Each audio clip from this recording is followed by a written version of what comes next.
Well, he was convicted for opening fire at his high school, killing 4 people and wounding several others. Now the mother of Ethan Crumbley is in court for giving her son access to that gun.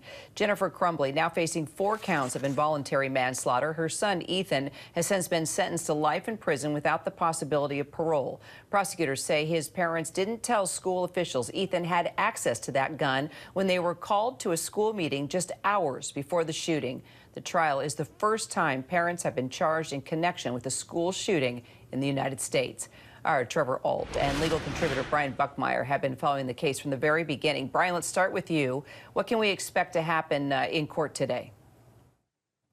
So there will be more jury selection. From what we're seeing in previous days, the defense and prosecution are focusing on issues like gun rights, parental responsibility, what you believe in terms of what a parent should do in terms of keeping that gun locked and safe. We clearly know that the shooter in this case had access to a gun. And so what the defense and prosecution are trying to do is trying to find an unbiased person, not necessarily someone who doesn't know about the case, but knows enough about the case, but will withhold judgment until they see all the evidence in this case. They're expecting to find a jury by the end of today and then potentially start what I believe to be a 3 to 4 week trial, and then the husband having a trial right after that.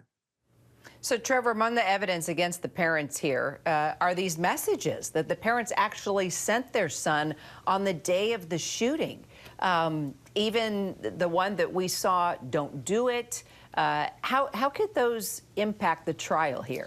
Yeah, so some context for that text message, Kira, according to prosecutors, is that one of the shooter's parents, after the shooting had started to happen and word was spreading around the community, one of those parents learned that a shooting was happening at the school. They didn't know who was doing it, but immediately then, according to prosecutors, texted their son, "Don't do it," which I believe prosecutors are going to use as evidence to show that these parents had it so in the front of their minds that their son could be capable of doing this, that as soon as they heard a shooting occurred, they assumed it was their son, which they believe, according to prosecutors, is proof that they knew this was a possibility and they didn't do enough or anything to stop it.